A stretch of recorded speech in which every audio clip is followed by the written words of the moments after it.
Ladies and gentlemen, prepare yourselves for a gripping radio drama.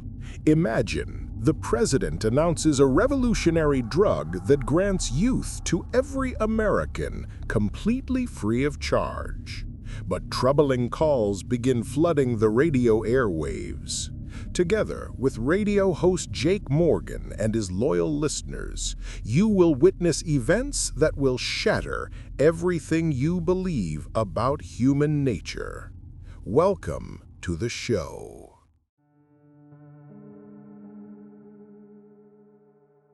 Good evening, friends. Jake Morgan here, and you know what? Today's a special day. I've been in journalism for 20 years, but I've never had news like this. Screw the economy, politics, sports. Tonight, I want to tell you about an absolutely incredible discovery. An event of the millennium, you could say.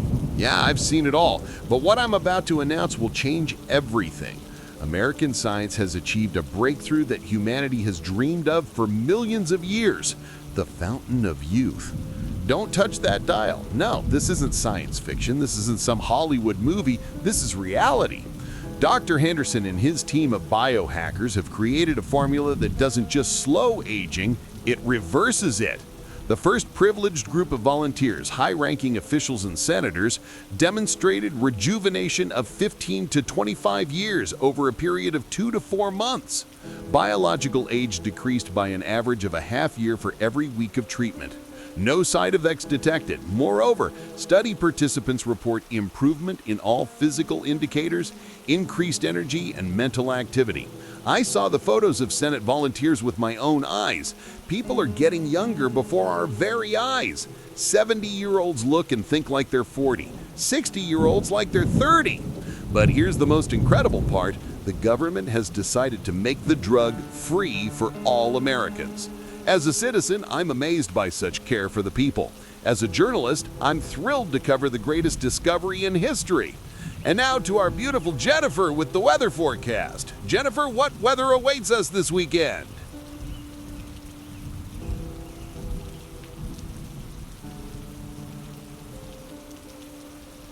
Oh, Jake, thanks for the compliment. Are you planning to try that miracle drug yourself? Though, why would you need it?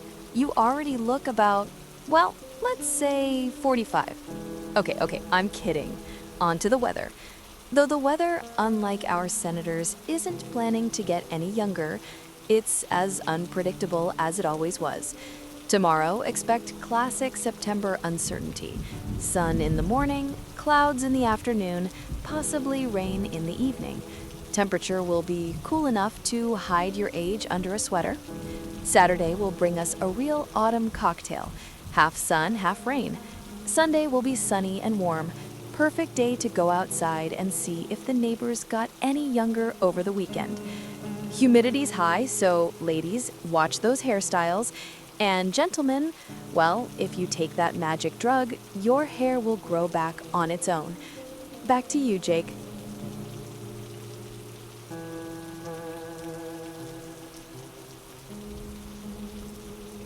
I'm here now with Dr. Elizabeth Green, who personally consulted with the senators taking the drug. Dr. Green, tell us what you saw with your own eyes. Jake, it was like a miracle. Senator Thompson came to me hunched over with a cane, complaining about joint pain. After a month of treatment, he was playing tennis.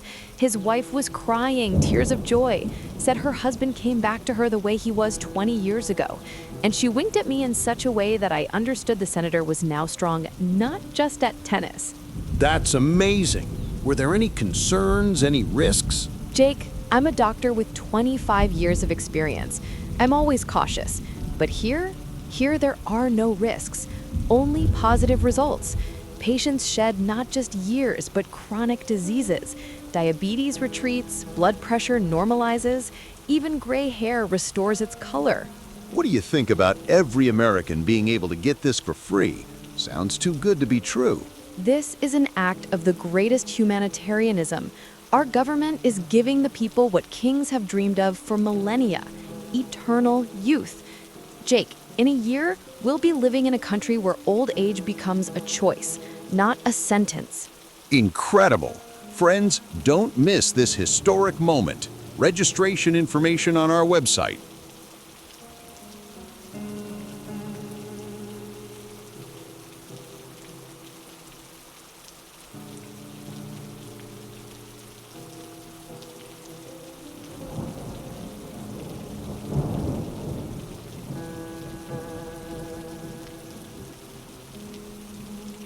Hello, America. Yes, hello, that's right. Today, I want to talk to each of you personally, as if we're sitting on the porch drinking coffee. Right now, I'm not sitting in the Oval Office, but in my favorite library in the White House. It's quiet here, cozy, and I can speak to you from heart to heart. All my life, politicians have promised you change, better economy, better health care, better future. But today, I'm not promising. Today, I'm giving. 3 days ago, my daughter turned 45, and I watched her blow out the candles, and I thought, God, where did the time go? And then I realized it didn't go anywhere. It was just waiting for this moment. American science has performed a miracle.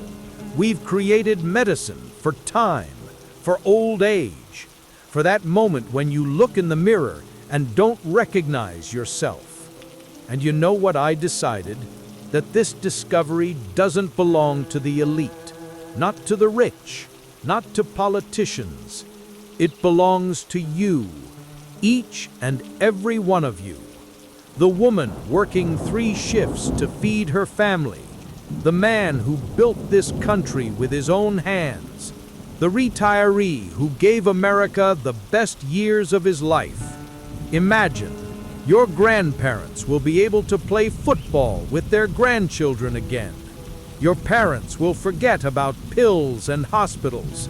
And you'll have more time than you ever dreamed of having. I'm already taking this drug, and every morning I wake up thinking I'm young again, and I can serve my country not for 8 years, but for as long as it takes. Tomorrow, distribution begins in every state, every city, free, forever, for everyone.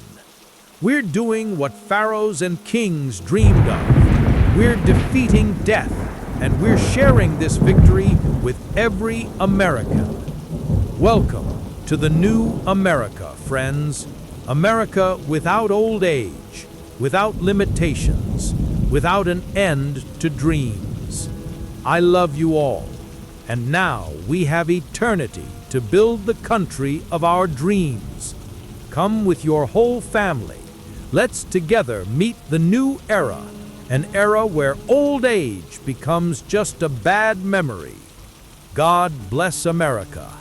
And now, America blesses each of you with youth.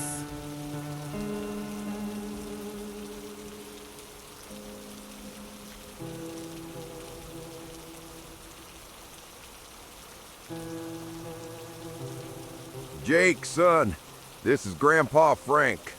Listen, I just got back from the registration center for that miracle drug, and I've got news better than victory at Normandy.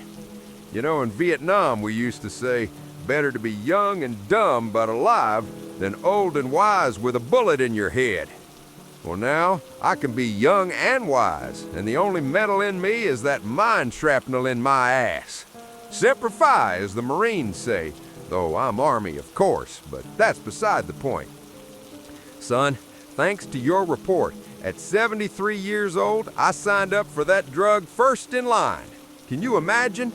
Beat all those damn youngsters. Told the nurse, sweetheart, I fought for this country when your parents were knee-high to a grasshopper, and I've seen so much shit that you and your peers couldn't even dream of. Funny thing is, now I'll be young again, but I won't forget all that shit. And she says to me, Grandpa, are you sure you want to be young again? And I tell her, honey, of course I do, and start counting the days. In a week, I'll ask you on a date. Show you a few tricks they taught me in Saigon. You'll love it. And can you imagine, Jake? I've already made a plan. Once I get young, I'm gonna enlist in the Army. I'll say, boys, I'm 25, but I've got experience from 3 wars. They'll shit themselves. Show these young soldiers how to fight for real. In Afghanistan, Iraq, everywhere they need experienced fighters with young bodies. And another thing, son, I've been a widower for 5 years now. And now I'll have another chance to find myself a beauty, maybe even younger than me. Oh, we're gonna live it up.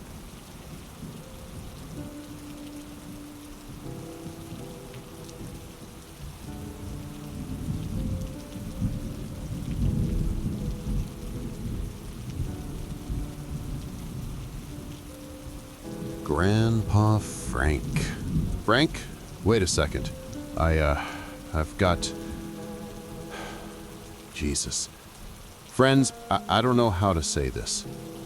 Just now, literally a minute ago, I received a message that makes my hands shake. Dr. Michael Henderson, the man we all owe this miracle to. Dr. Henderson is dead. Today, an hour ago. I'll now read the official police statement. Today, at 3:32 p.m., at the intersection of Main Street and Laboratory Avenue, a fatal traffic accident occurred. Pedestrian Michael Henderson, 42, died at the scene from injuries sustained. The vehicle that struck the victim fled the scene. The automobile is described as a dark sedan without license plates. Police ask witnesses to call the hotline. That's it. Dry, short, without emotion. You know what? That scares me more than the death itself. Friends, I'm a seasoned journalist. And I'll tell you honestly, this is no coincidence. A man gives the world the greatest discovery in history. The president speaks on live television. People line up for immortality. And on the same day, the main creator is dead. A car without plates, Frank. Did you see anything like that in Vietnam? When someone needed to be eliminated quickly and without a trace? And another question. Who might benefit from the death of the man who gave humanity youth? Maybe Dr. Henderson knew something we don't know. Maybe he wanted to tell us something about his drug, something important that someone really didn't want to hear. Of course, officially, everything's under control.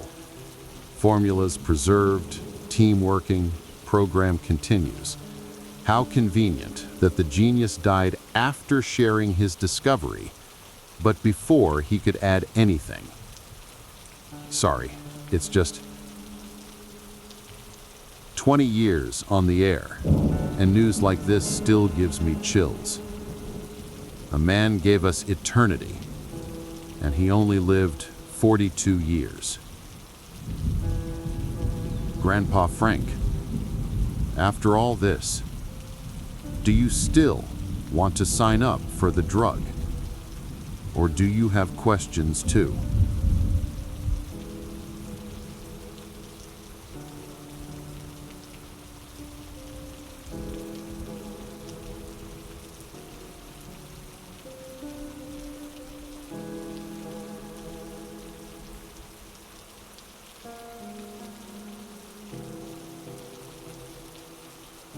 Jake? Jake! Damn, I hope you can hear me. My name's Tommy Crowfeather from the Indian Reservation. I work at Pizza Palace. Shit, sorry for the language, but listen, I was just at Senator Griffin's house. Regular delivery, you know? Big house on Hill Street, security, all the usual stuff. Order for $180, 3 large pizzas for family dinner. Nothing special, get plenty of those. But when I pulled up, Jake, something was wrong there. First off, the gates were wide open and the guard, he was just sitting in the booth and staring at one spot, eyes like a dead fish. I knocked on the window. He didn't even turn, but he was breathing, weird breathing, like he forgot how to do it. Drool was trickling from the corners of his mouth, dripping right onto his pants, which had this big stain. Okay, my job is to deliver the order. I walk to the house and there are cars parked all wrong.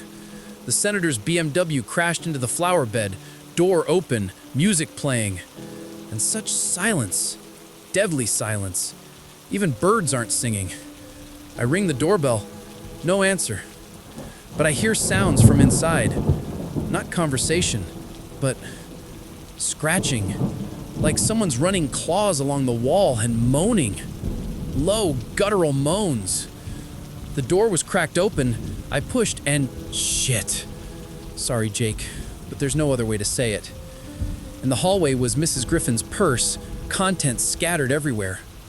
Phone was broken, screen cracked, but still glowing. Dark stains on the floor, fresh stains. I go upstairs and the steps creak like in a horror movie. And suddenly I hear Mrs. Griffin's voice, "Darling, come here, come to me." But the voice was somehow sticky, like her throat was full of saliva. I walk into the living room and there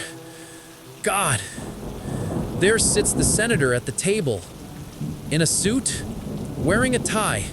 Only his face was young, about 30, even handsome.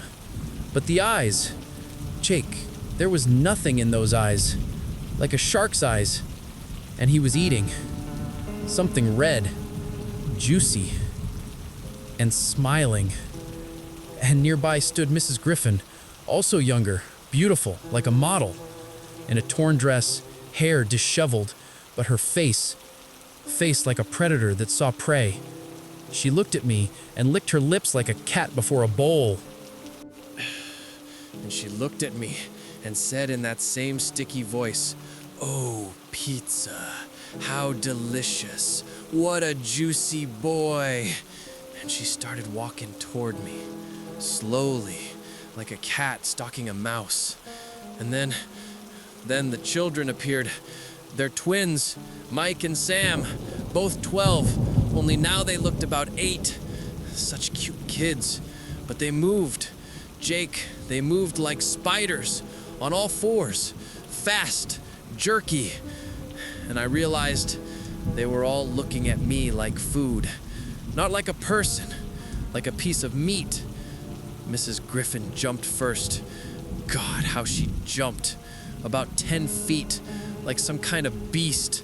I barely dodged, dropped all the pizzas, and she grabbed my jacket with her teeth, growling, drool dripping. She tore my jacket like a street dog. The senator got up too, but slower, like he was savoring the moment. And he says, "Fresh, young, tasty boy." In a normal human voice, but the words, those words, oh shit. The kids attacked from all sides. One grabbed my leg, the other tried to jump on my back, and I'm fighting them off. And then the younger one, Sam, bit my arm to the bone. Jesus, pain like hell. I grabbed him with both hands and threw him right through the window. I broke free, running for the exit, and they're chasing me. The whole family, like a pack of hyenas, and laughing. Jake, they were laughing while chasing me. I burst outside, and the guard had already climbed out of his booth, also showing his teeth. But I'm fast. Jumped in the car and hit the gas, almost ran over the senator. He jumped on the hood and was hitting the windshield with his teeth, like some maniac. Jake, I don't understand. What happened to them? Is it that drug? What's it doing to people? Jake, my grandmother used to tell scary stories about Wendigos, about those who lost human form. That's them. Wendigos in suits. Jake, there are bite marks on my arm. Blood won't stop. What's gonna happen to me? What's gonna happen to everyone? How many of them are there already?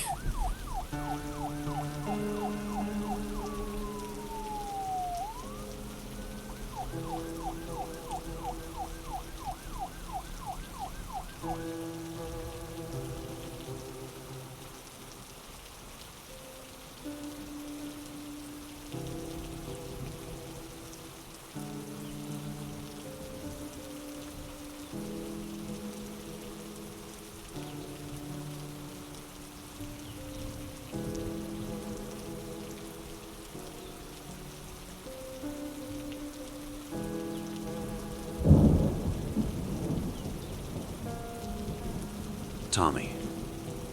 Tommy, wait, stop. Breathe deeper, kid. Listen to me carefully. You're in shock right now. What you're describing, it's just impossible. Understand?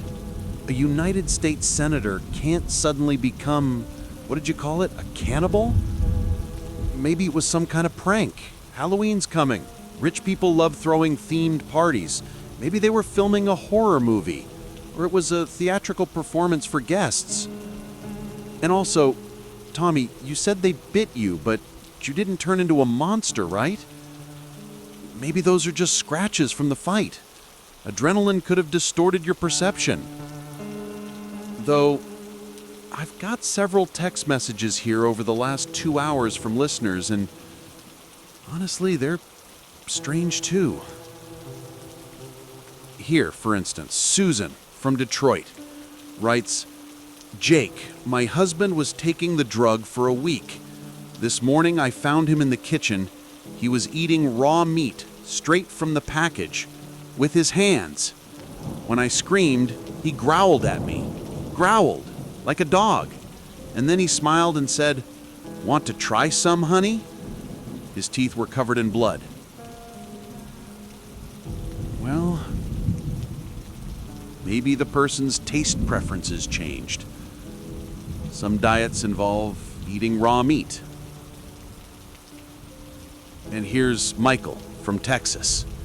My wife got 10 years younger in a month, became an indescribable beauty. But last night I woke up to her standing over the bed looking at me. Stood there for 2 hours looking, didn't blink. When I asked what was wrong, she said, "You smell so delicious when you sleep."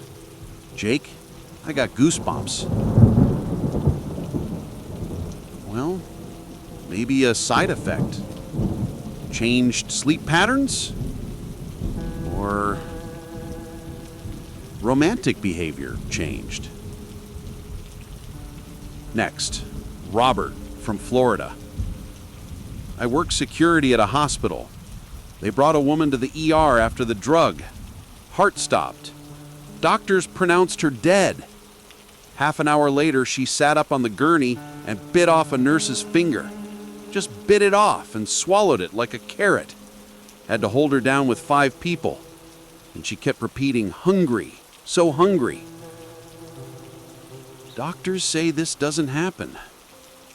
But I saw it with my own eyes. They made us sign non-disclosure agreements. But I can't stay silent. This could be catalepsy? A rare condition when a person appears dead, but... Reading from David in Oregon. Jake, my daughter works in a nursing home. It says the old folks who took the drug got younger and became active. Too active. Yesterday they found the orderly in the basement. What was left of him looked more like remains after a wild animal attack. And the old folks sat in their chairs and smiled. All at once, identically, like dolls. Here's what Carl from Los Angeles writes. Jake, I'm a veterinarian. Today they brought the Johnson family's cat. The whole family's on the drug. The cat was half eaten, but alive, still meowing. And when the owners came to pick him up, they looked at the cat like an unfinished lunch. Mr. Johnson asked, "Doctor, do you know where we can buy fresh meat? We need a lot of meat, preferably moving." And another, from Jerry, a security guard. I work in an upscale neighborhood. Tonight I saw the Harrison family, all on the drug, leaving their house. At 3 a.m., the whole family, mother, father, 2 children, walking in formation like soldiers and carrying something heavy in their hands, in sheets. And those sheets, they were red, wet, and dripping. And the people were walking and singing some song without words, melodic but creepy, like a hymn of death. And another message from someone who didn't give their name. Jake, I'm hiding in the basement. My family's upstairs. My whole family. They're beautiful now, young, and they're looking for me. Been looking for 3 hours now. I can hear them saying to each other, "He's here. We can smell him. Soon, we'll be full." Jake, these are my children. My children are saying they want to eat me. And the last one, anonymous. I'm hiding in the church attic. Below, the whole congregation has gathered. Those who took the drug. They're praying, but not to God. They're praying to hunger, repeating, "Give us our daily hunger and deliver us from satiety, for hunger is our strength." And the pastor stands there smiling, and his teeth like a shark's, sharp. Jake, I think they know I'm here. They're sniffing the air. Listeners, I don't know what to think. Maybe it's mass hysteria, collective suggestion.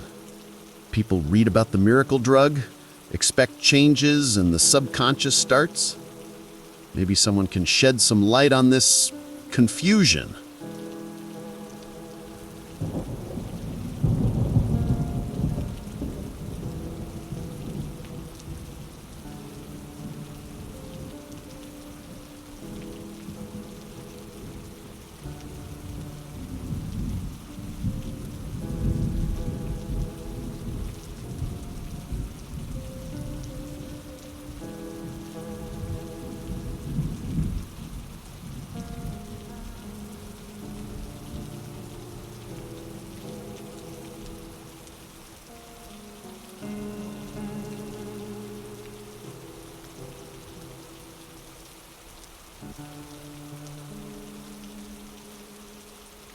Jake, son, this is Grandpa Frank.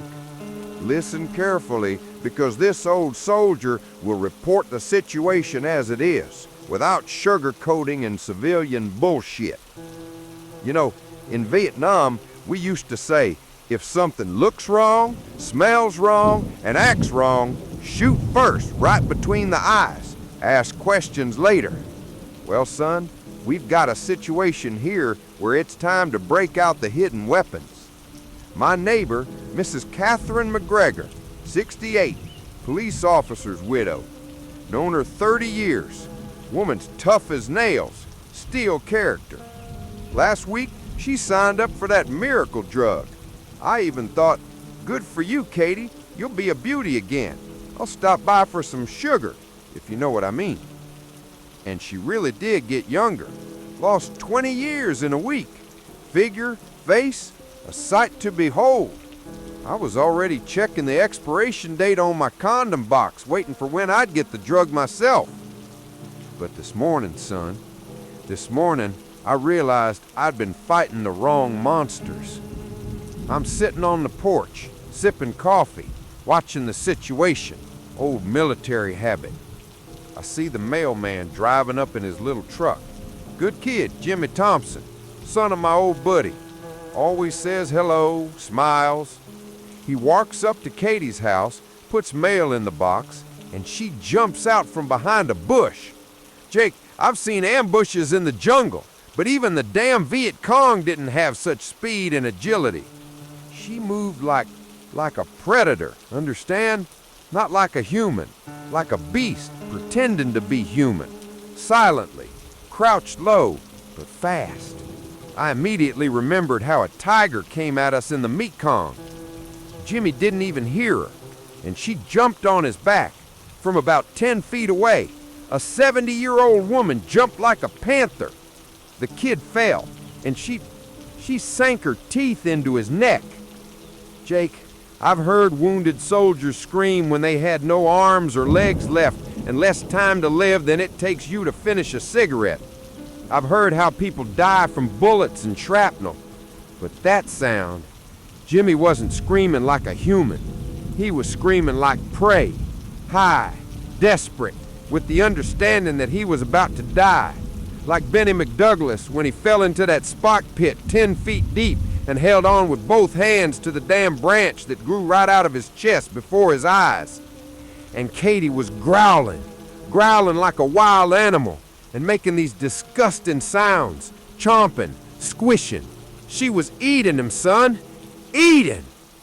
I grabbed my rifle, my old M14's always ready, and shouted, "Katie, get away from the boy!"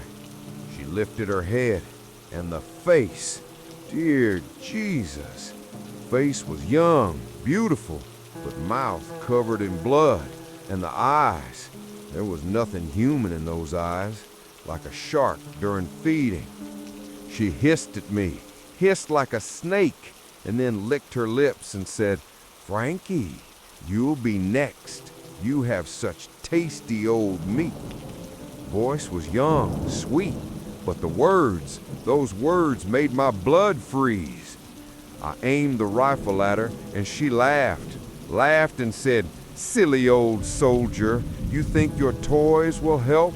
We're not the kind that can be killed anymore." Jimmy was unconscious, but breathing. I fired a warning shot in the air, and this creature just shook her head. "Frankie, Frankie, soon you'll understand. Soon you'll be hungry too." Then she picked up Jimmy like a doll and dragged him to her house, into the basement. I emptied the whole clip after her. Son, I've seen a lot of shit in war, but this is worse than anything in the jungle. Because there, the enemy was understandable, a man with a rifle. But here your neighbors turn into monsters. And you know what's scariest? Jimmy's not screaming anymore.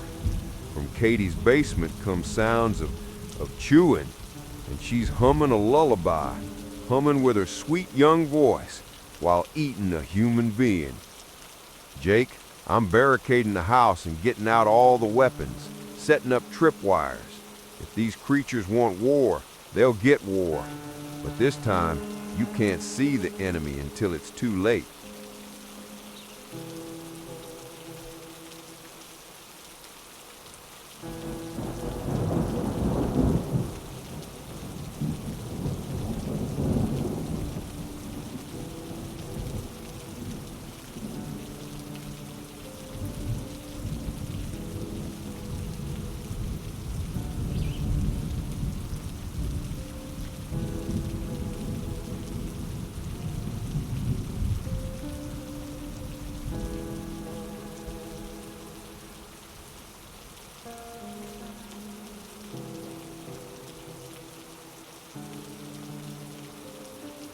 Attention.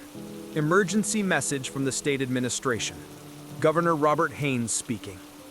Citizens of the state, in connection with increasing incidents of aggressive behavior among individuals who have taken the new medical drug, I am declaring a state of emergency throughout the state, effective 6 p.m. today. According to Department of Health data, more than 347 cases of unprovoked attacks have been registered. Victims received multiple bite wounds requiring... God. They just handed me. At St. Mary's Hospital, the entire ICU, there's no staff left. The patients, after the drug, they ate the nurses. The National Guard has been deployed in major cities. Citizens are strictly forbidden from leaving their homes after dark. I repeat, do not open your doors to strangers, even if they look like your neighbors. What's this? Security! Security! They're in the building! How did they get through? Citizens, run! Forget everything I said. Just run. They eat living people, and it doesn't hurt them. They can't be stopped. Don't take the drug. It's not medicine. It's a curse.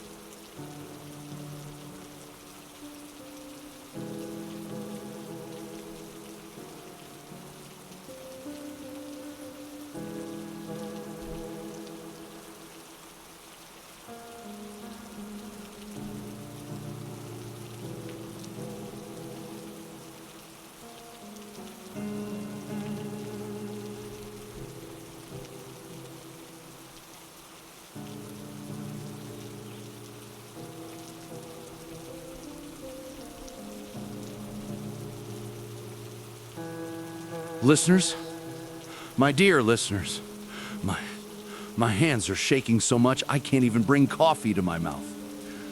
I have to tell you the truth, the whole truth, because if I don't say it now, there might not be another chance.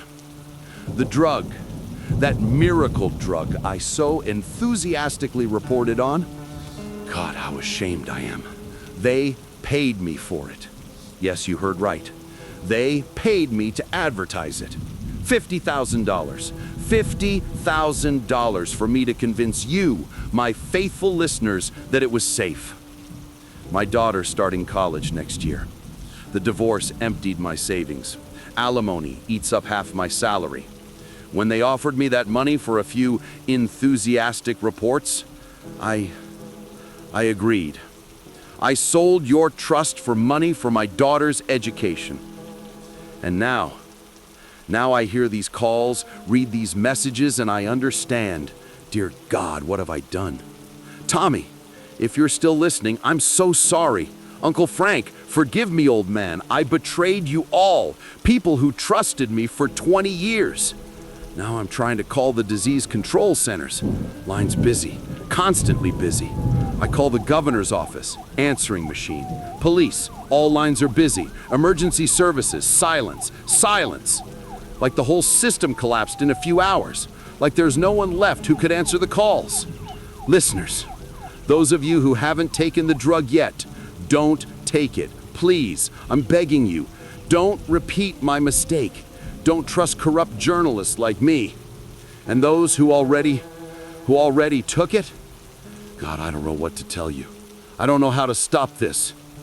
This might be the last time you hear my voice. But know this, I'll sit in this studio and tell the truth until the last second. It's the least I can do after betraying you.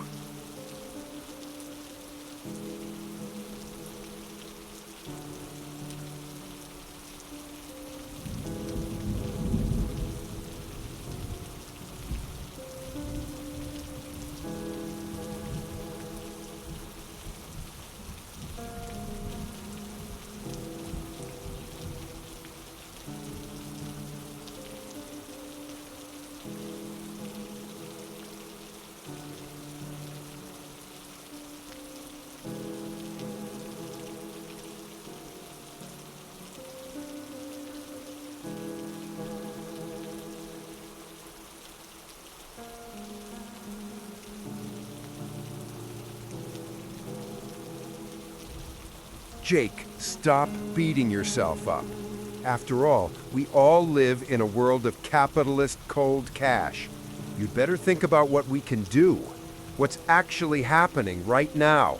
Oh, forgot to introduce myself. My name is Randolph Kane, Doctor of Medical Sciences, specialist in exotic pathogens, author of 17 scientific papers that the medical community calls unethical and insane. Know why? Because I study diseases from the inside. I infect myself with them, live with them, understand them like no one else. Monkeypox in Cameroon, hantavirus in Bolivia, Lassa fever in Nigeria. Each time I became patient number one. Colleagues called me insane, but I survived and understood the language that pathogens speak. But what I'm observing now, Jake, this isn't just a disease. This is an evolutionary time bomb. Henderson's drug It doesn't rejuvenate cells, it reprograms them. At the molecular level, it activates sections of DNA that humanity blocked millions of years ago, our most primitive, predatory instincts. Imagine, you take modern Homo sapiens and activate genetic memory of Homo erectus mixed with Neanderthal instincts and something else, something more ancient. The limbic system increases in size by 340%. The prefrontal cortex shrinks by 60%. The organism begins producing hormones that modern humans shouldn't have.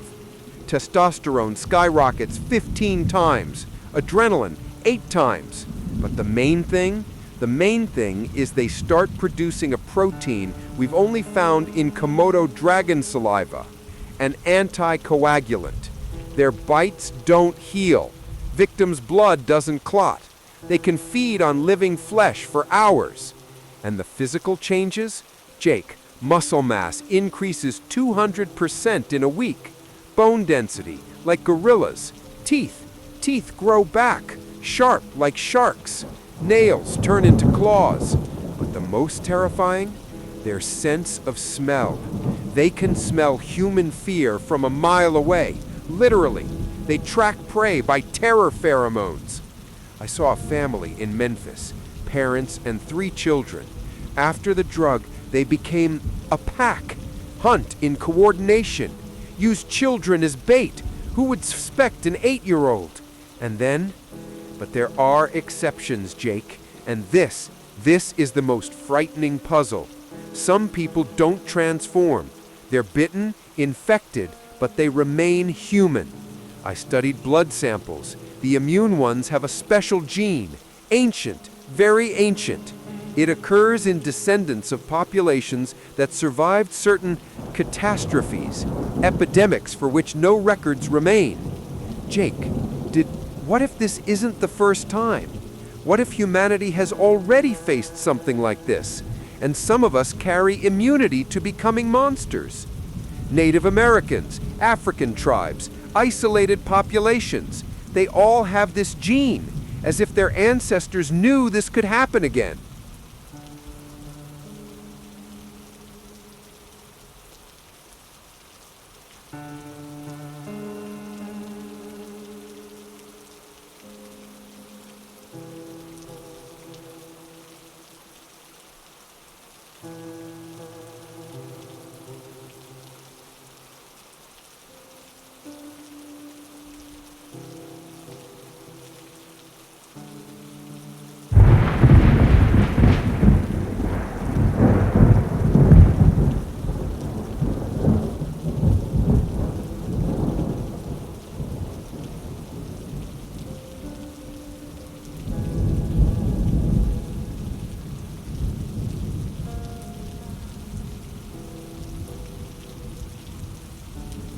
Jake, hey, it's Tommy again. I'm alive. And listen, this crazy scientist is telling the truth. Dude, I just realized. I'm the only one who was bitten, but nothing happened to me. Understand? Those creatures devoured everyone around, but me, they couldn't infect me. I'm calling from the reservation. Came here after that shit at the Senators. Thought I was going crazy. But here, everything's different, Jake. Here, no one took the drug. And you know why? My grandmother. She's 89 years old. When they showed the president on TV with his speech about the miracle of rejuvenation, she spat on the floor and said, "Stupid people woke up what should sleep again." She told me a story. Jake, the story that elders passed down only to the chosen. About the time when our ancestors faced the cursed ones, those who don't die. It was long ago, so long that even legends have faded. White people came to our land not just with guns and diseases. They brought with them hunger, not ordinary hunger, hunger of the soul. Grandmother said, there were among them those who lost human face. They fed on pain and fear, turned people into their kind with one bite, and multiplied like locusts.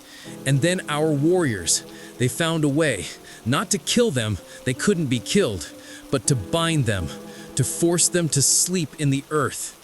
And those who fought the cursed ones, their blood changed forever, began carrying memory of that war. And this memory passes to children, from generation to generation. Jake, my blood remembers. It remembers how to fight these creatures. That's why their bite doesn't work on me.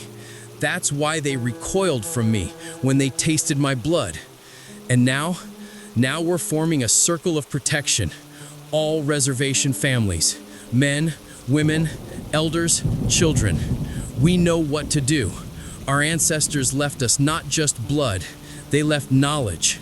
Grandmother brought out old things from the cache, amulets no one's seen for 100 years, weapons forged by our great-grandfathers specifically for hunting the cursed.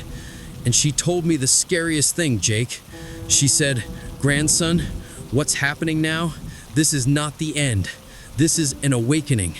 The cursed slept in white people all these years, and now they've awakened and remembered who we are. The war we thought was finished is just beginning."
Wait, I need to process this.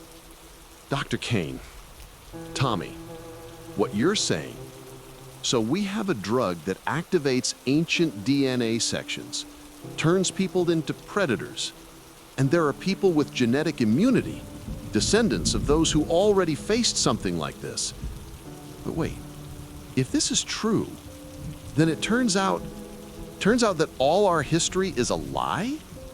That history textbooks are missing entire chapters about wars with monsters? Think about it. The Black Death in medieval times. What if it wasn't just plague? The disappearance of Mayan civilization. What if drought didn't destroy them? The Great Famine in Ireland. What if people didn't die from potato blight? And Native Americans. Tommy, your grandmother talks about war with the cursed. But official history claims Europeans just brought smallpox and other diseases. God, what if the colonization of America wasn't just greed for gold? What if European settlers were fleeing, running from something in the old world, and brought this infection with them? And then reservations. They're not just pens for conquered peoples. They're quarantine zones, places where they kept those who could fight back.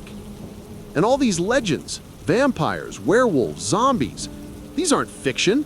This is folk memory, a way to pass warnings through generations. And it turns out that science, all our medicine, biology, genetics, we're reinventing what our ancestors already knew. Henderson didn't create a miracle drug. He recreated an ancient curse. Listeners, what if the government knew? What if the president, senators, the elite, they're not victims, they wanted this, wanted to become predators, wanted power over ordinary people. And now we ordinary people, we're prey in a hunting preserve.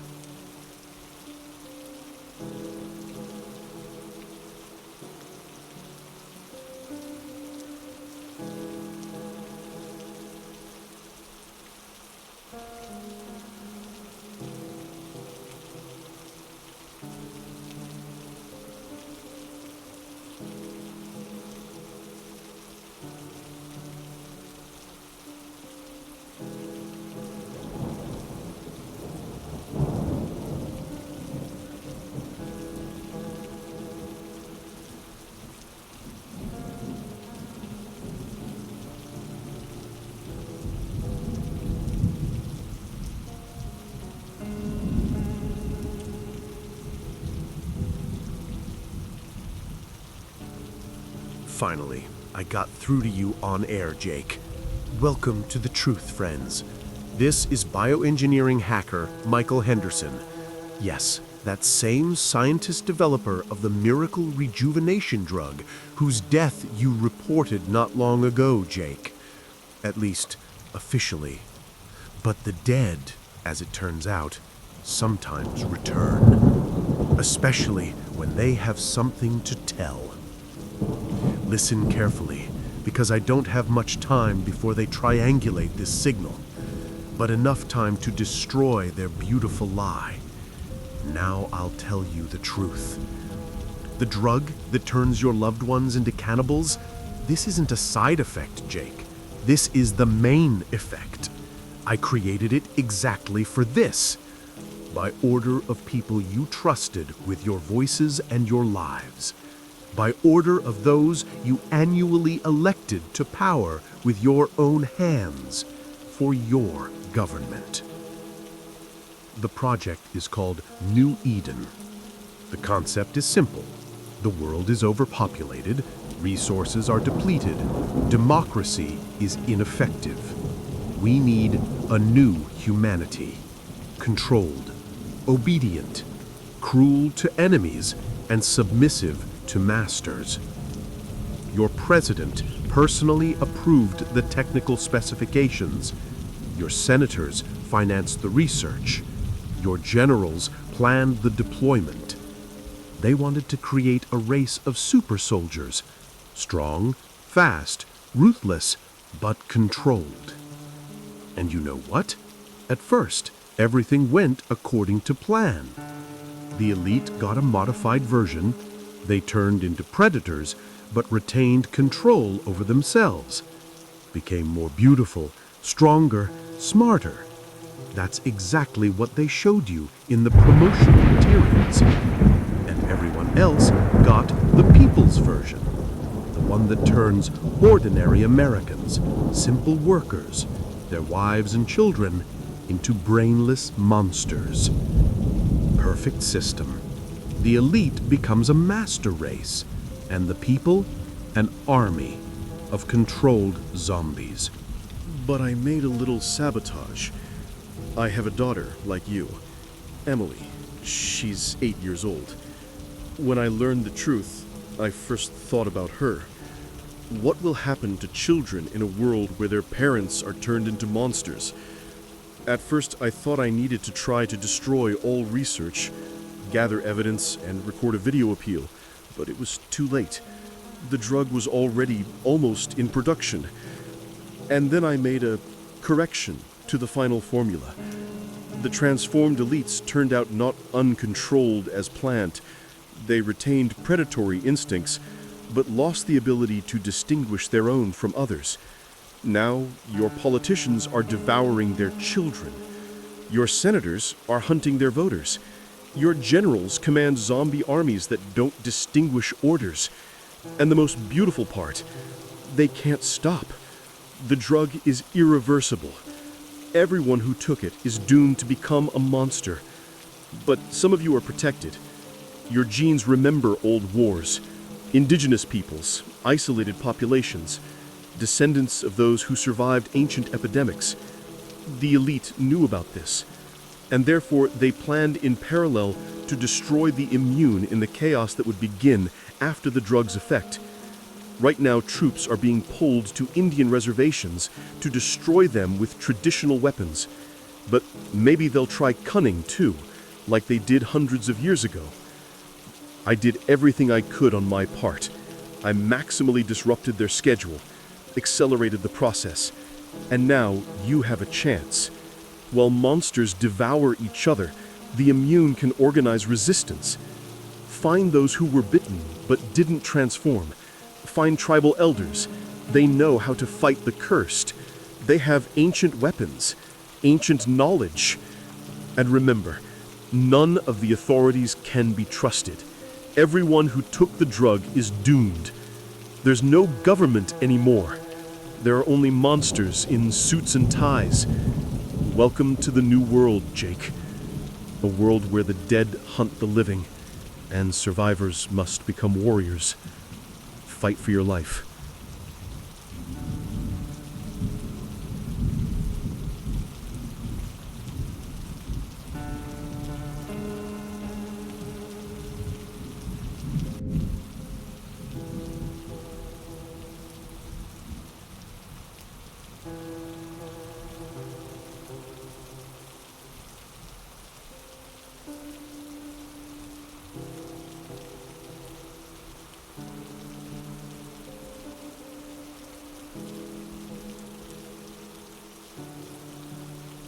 You lying bastard! You're dead!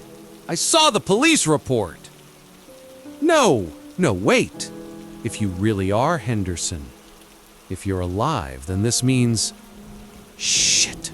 Sorry for the language, listeners, but this means the whole system is rotten. Do you understand what you've done? I promoted your poison. I convinced thousands of people to take deadly potion. And now they're eating their children. And you? You sat somewhere in hiding and watched innocent people transform, watched families die. My daughter. I have a daughter, you bastard. Emily's 17. What if she decides to try your shit? What if her classmates already took it? What if she comes home and I hate myself. I hate you. I hate everyone who allowed this. But the scariest thing is that you're right. If the elite planned this, if the president knew, then we were all doomed from the start. We're sheep being led to slaughter. And what now? What should ordinary people do? Hide in basements? Shoot neighbors? Kill our own parents if they transformed? Uncle Frank, Tommy, everyone listening, we're alone. Government is the enemy. Police are the enemy. Army is the enemy. We only have ourselves. Dr. Henderson, you created this hell. Now you're obligated to help us get out of it.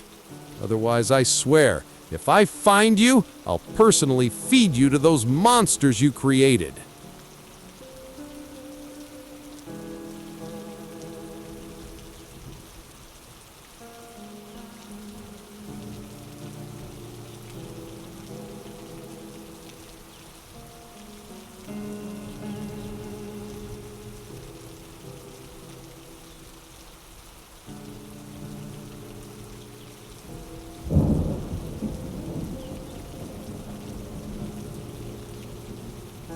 Jake, stop the hysteria and listen. We don't have much time. I understand your anger. I deserve every curse you've hurled at me. But hear me out, please. How did I stay alive? A week ago, my 8-year-old daughter Emily came home from school and said, "Daddy, why did Uncle Mark say you're going to die soon?" Uncle Mark is Agent Stone. He came to our house, played with my daughter, and then threatened her to make me stay quiet. He threatened an 8-year-old girl, told her that if Daddy misbehaves, the angels will take him away. Emily asked, "Will I die too?" And this bastard answered, "Maybe, if you're naughty." At that moment, I realized they'll kill us both. Me for knowing the truth, her for being my daughter. I prepared for their assassination attempt, found a homeless man who looked like me, gave him my documents and $1,000, said it was a prank for a TV show. When the car hit him, God forgive me, I watched an innocent man die instead of me. But it was necessary to save Emily, to stop them. Jake, what they planned, this isn't just murder. This is the murder of humanity as a species. Project New Eden was developed for 30 years. My father worked on early versions. The idea is simple. Humanity has reached an evolutionary dead end. Wars, ecological disasters, overpopulation, resource depletion. The elite decided to take evolution into their own hands. The drug turns people into a transitional form. In 20 years, their brain should develop collective consciousness. They'll become like bees in a hive, perfectly organized, absolutely obedient. and the elite will become their queens, will control millions of biological robots with human faces. But I repeat, the most important thing, there were people who didn't succumb to the effect. Native Americans, isolated tribes, their ancestors survived similar epidemics centuries ago, developed immunity. For the elite, this was a catastrophe. How can you control a herd if part of the herd doesn't obey? Therefore, the plan included cleansing. When chaos reaches its peak, the army will receive orders to destroy all reservations under the pretext of fighting the source of infection. Genocide, on schedule. Your Tommy isn't just a guy with immunity. He's a symbol that their plan failed, proof that nature is smarter than the elite. And now they're looking for him, looking for everyone who can destroy their dream of a perfect world of slaves. Think about this, and I'm signing off and wish everyone good luck.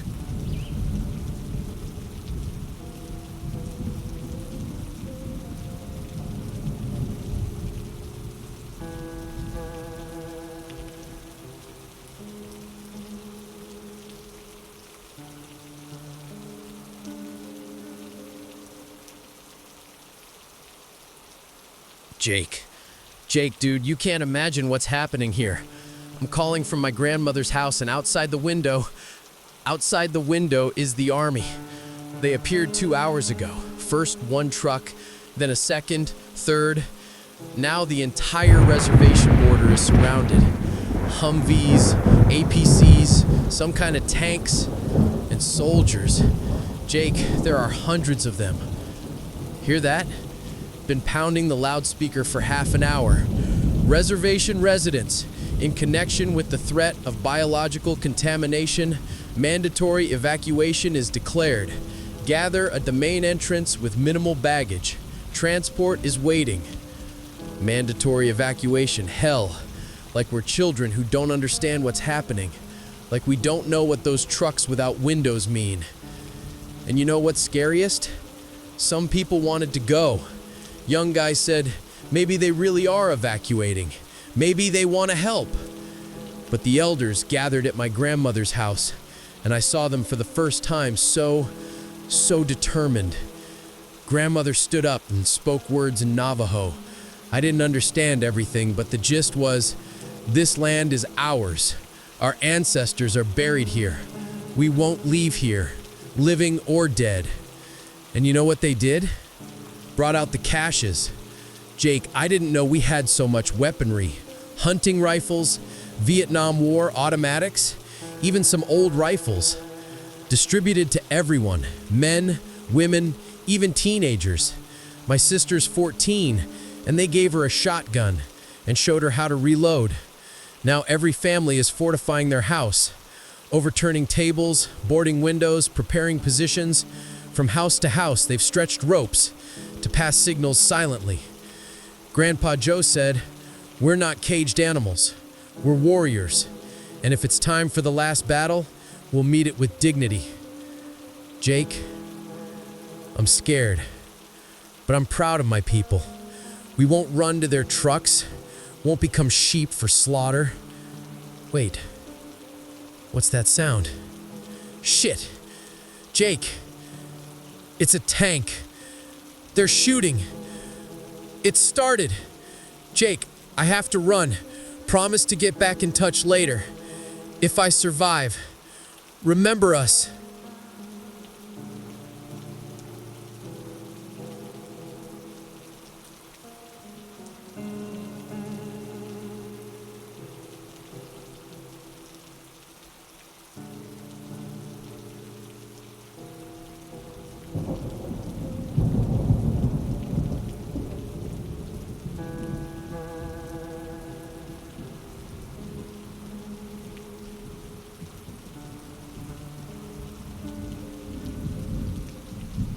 Listen to me carefully.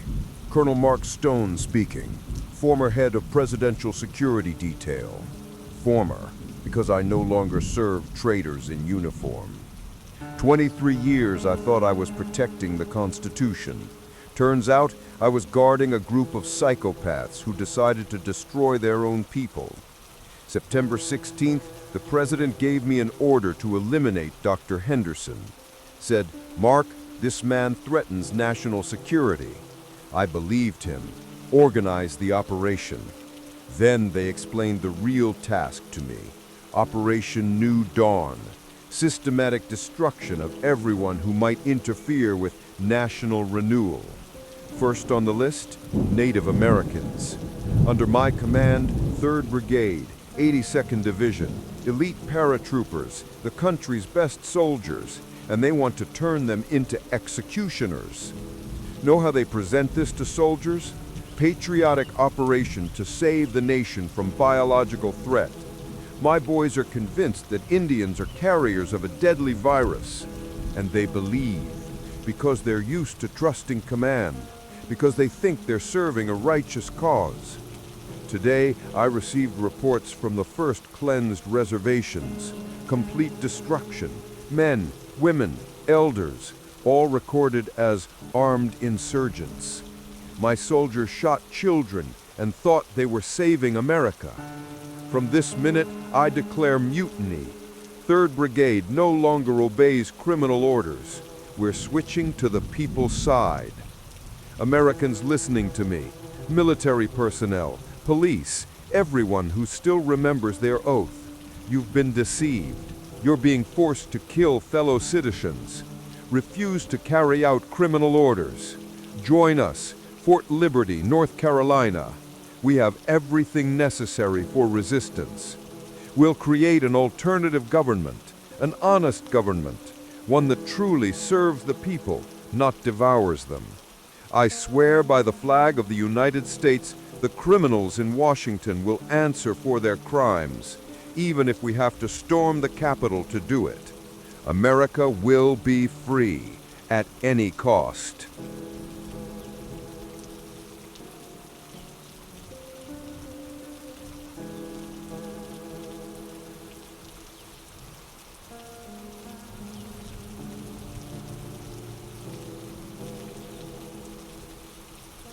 Jake, son, this is Grandpa Frank, driving down Highway 95, heading to that Colonel Stone. Finally found an honest military man. Listen to what happened when I left home. My neighbor Katie, that same one who transformed, she was waiting for me by the pickup, sitting on the hood like a spider, drool dripping. As soon as I came out with my backpack, she jumps 10 feet. I barely dodged to the garage wall. But you know what, son? At that moment, I felt 25 years younger, like I was back in the Mekong jungle. I grabbed the sapper shovel, the same one that hung on the wall for 40 years, and in my head immediately Sergeant McGill's voice, "Frankie, when the enemy's close and you're saving ammo, use the bayonet. Shovel's even better, bigger radius." She lunged again, and I met her with the good old technique. Short upward strike, whole body weight, right under the jaw, like they taught me 50 years ago. One hit and done. Lord, how I miss that feeling when you know you did right, when you're protecting what's dear. Son, I haven't felt this alive in years. Back in the ranks, back on mission. Like time turned back and I'm a young paratrooper again, ready to take on any enemy. This Colonel Stone, a real American officer. Men like him won the war for independence, defeated the Nazis, defended freedom around the world. And now we need to defend freedom at home, from our own government. I've got 3 cases of ammo in the truck bed, grenades, explosives, everything I saved for a rainy day. And the rainy day has come. Jake, tell all the old vets, those who remember what honor and duty mean, time to take up arms again. Not for politicians, but for America. We won't let them destroy our homeland. Not external enemies, not internal traitors.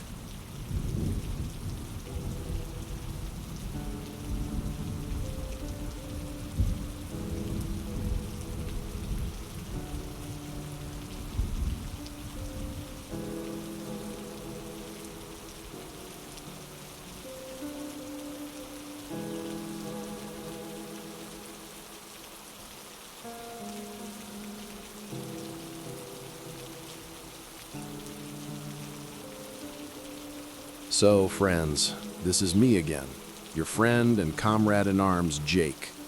Though my weapon is words and radio waves, I'm in the same ranks with you. 6 months have passed since that terrible crisis, and you see what bloody chaos our country is plunged into. America no longer exists as a unified state. We've split into 4 parts, and each is at war with all the others. In the East, the new federation, under control of the transformed elite. They retained their minds, but lost their humanity. Created a perfect fascist state, where the transformed are masters, and the few surviving humans are cattle. They have functioning factories, working transport, even their own currency, human teeth. The West was captured by wild packs, millions of transformed without any organization. They turned California into hunting grounds. Los Angeles became a giant slaughterhouse where they staged games with surviving humans. The South is controlled by religious fanatics. They believe transformation is divine punishment and voluntarily feed themselves to the infected. They created the cult of the hungry Christ. Their leader, a former televangelist who now preaches cannibalism as the path to salvation. And we hold the North and Center, the Resistance United States, under Stone's command. 18 million people behind the front line that runs from Chicago to Denver. Dr. Henderson made a breakthrough. His antidote not only protects from infection, it can reverse transformation. We've brought back thousands of people already. But for mass production, we need resources we don't have. So tomorrow we march on Chicago. Operation Last Chance. Capture pharmaceutical factories and set up mass production of the cure. Either we win or humanity loses permanently. As for the world, Europe is burning. London fell a week ago. We heard BBC broadcasts to the very end. The announcer was crying on air, telling how the Thames turned red with blood. France blew up the tunnel under the English Channel and all bridges across the Rhine. Germany is building a new wall, now around the entire country. Scandinavia declared itself the Arctic Republic and only accepts children under 10. Everyone else gets shot at the border. Friends, this is my last broadcast. Tomorrow I go with the assault on Chicago. As a war correspondent, but with a weapon in my hands. 20 years I reported news. Tomorrow I'll become the news myself. If we win, you'll hear the signal Aurora on all frequencies. If not, then the era of humanity is over. Remember us. Remember that we fought, and that even in the darkest night, someone must light the way. Goodbye, America. It was an honor to be your voice.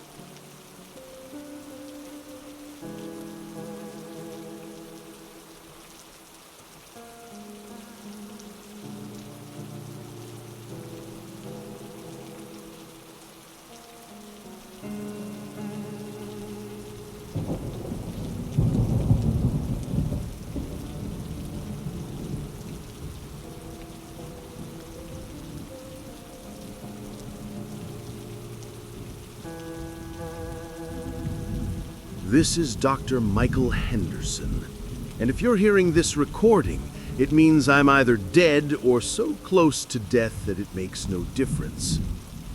6 months ago, I was the creator of the end of the world.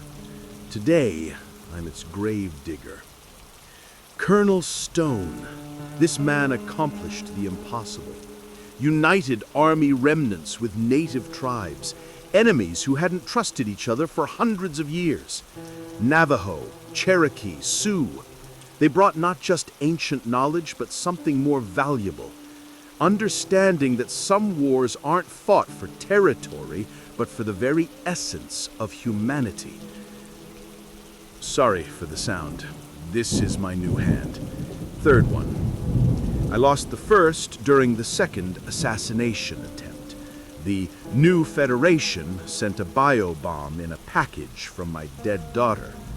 The second when fanatics from the Hungry Christ cult tried to poison me with sacred blood. This hand is titanium. They say titanium doesn't digest, even in a transformed one's stomach. 8 assassination attempts in 6 months. 8! Know what's funny?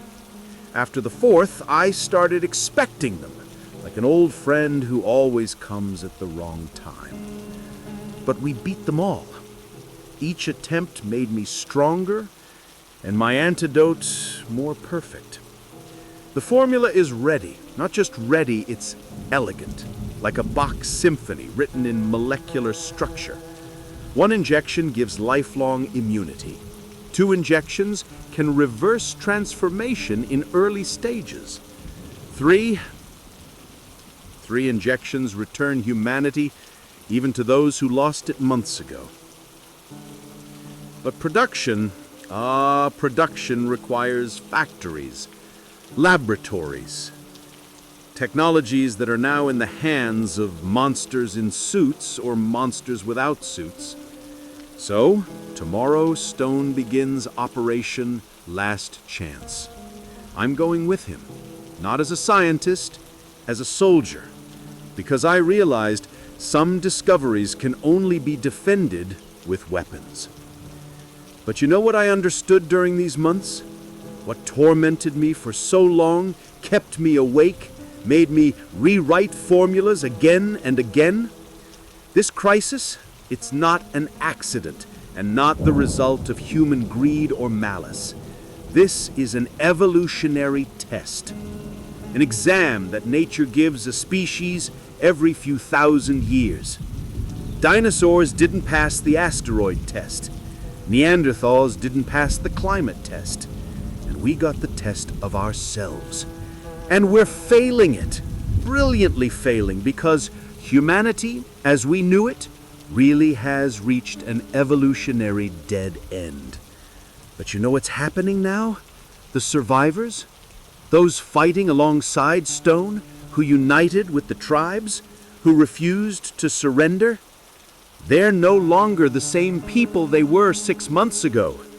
Yesterday, I watched a 7-year-old Navajo boy teaching a 40-year-old colonel to distinguish the sense of the transformed. How an 80-year-old Cherokee grandmother showed special forces how to make arrows that pierce monster bone armor. We're creating a new humanity, not through drugs or genetic engineering, but through synthesis. Ancient wisdom plus modern science, traditional knowledge plus military technology. In 100 years, historians will write that 2025 became the year of the great synthesis, when humanity stopped being simply Homo sapiens and became Homo syntheticus, the unifying human. And my antidote? It's not just medicine for transformation. It's a catalyst for this synthesis. Protecting the body from mutation, it opens the mind to evolution. We're not saving the old world, friends. We're birthing the new one. And I swear by this titanium hand, it will be beautiful.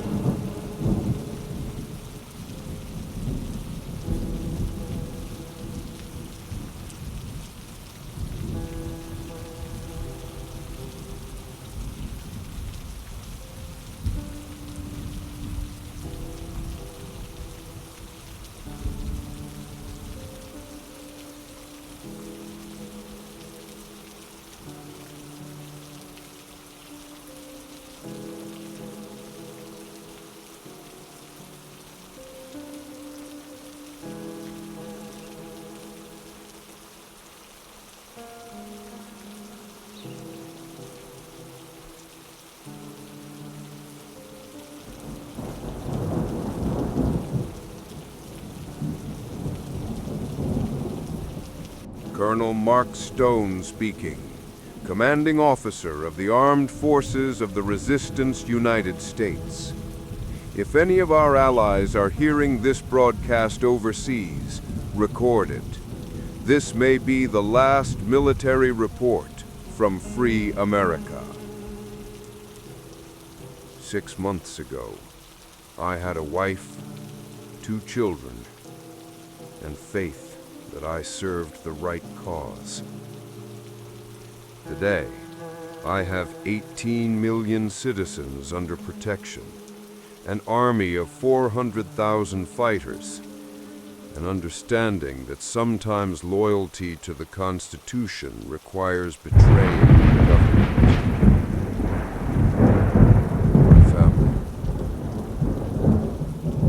My family was eaten in the 3rd week.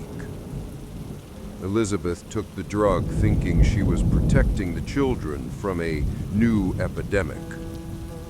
By the time I returned home, all that remained of Johnny and Sarah were remains on the kitchen table. And Elizabeth stood by the window smiling at me with her new sharp teeth. I shot her myself. 3 shots to the head because she was no longer my wife.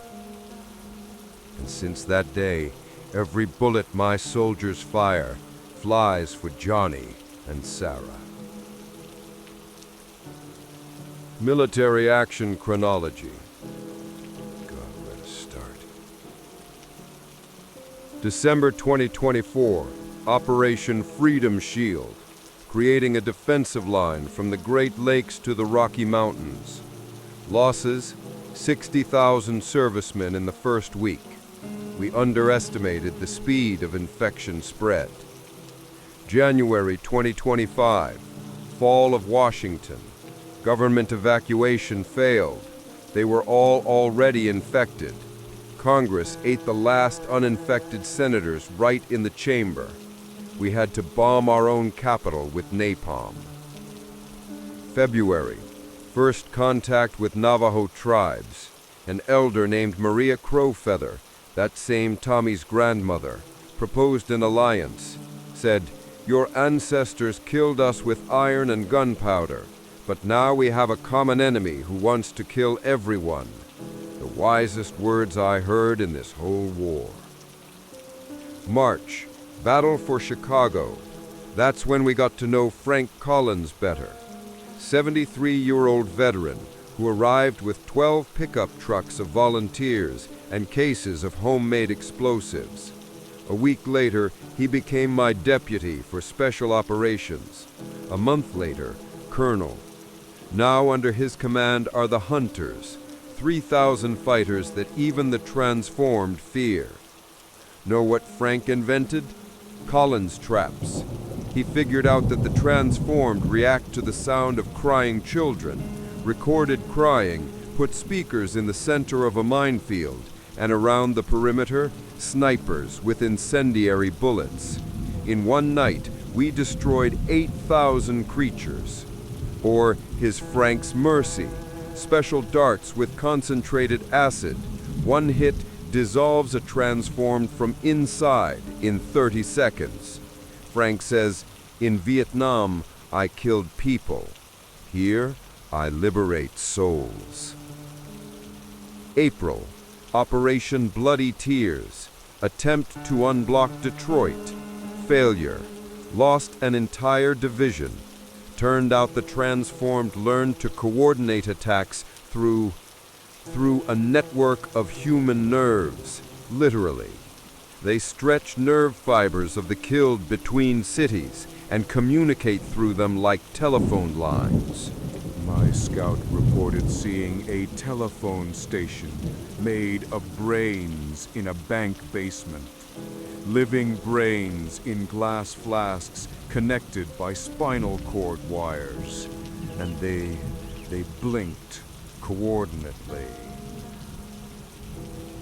May, the Great Alliance, Navajo, Cherokee, Lakota, Cheyenne, 23 tribes united under our flag. Not because they trust whites, because they understand If we lose, there will be no one left not to trust. Their warriors, God, their warriors fight like they've been preparing for this for centuries. Silent, deadly, and most importantly, fearless. When a transformed sees an approaching Navajo warrior with traditional war paint, he runs. A creature that knows no fear runs from a 17-year-old kid with a bow. June. We lost Tommy. He was defending a children's camp from a fanatic raid, 1 against 40. When we arrived, we found his body covering 20 children, and around him 40 fanatic corpses, killed with knife and bare hands. He was buried according to Navajo customs. The elders said his spirit would guard all children in the new world. Today's losses by fronts. Eastern, 847 killed in 24 hours, 1,200 wounded. Western, 423 killed, 890 wounded. Southern, we abandoned the Southern Front 3 days ago. Fanatics turned Texas into one giant slaughterhouse.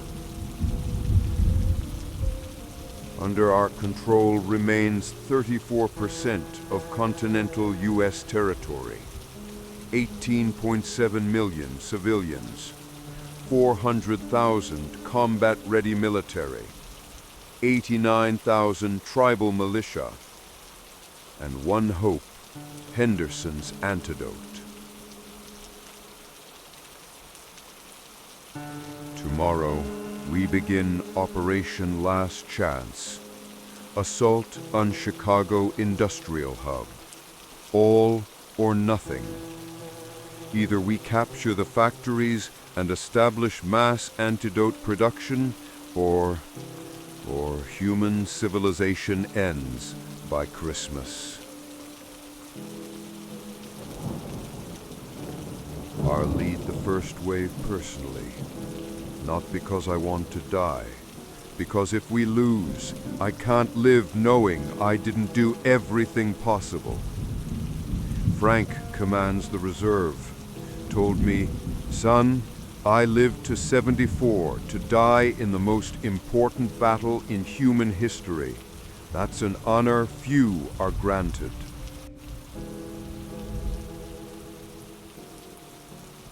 If you're hearing us somewhere overseas, pray for us. Not for victory, that we remain human to the end. Because in this war, it's easy to become what you're fighting against.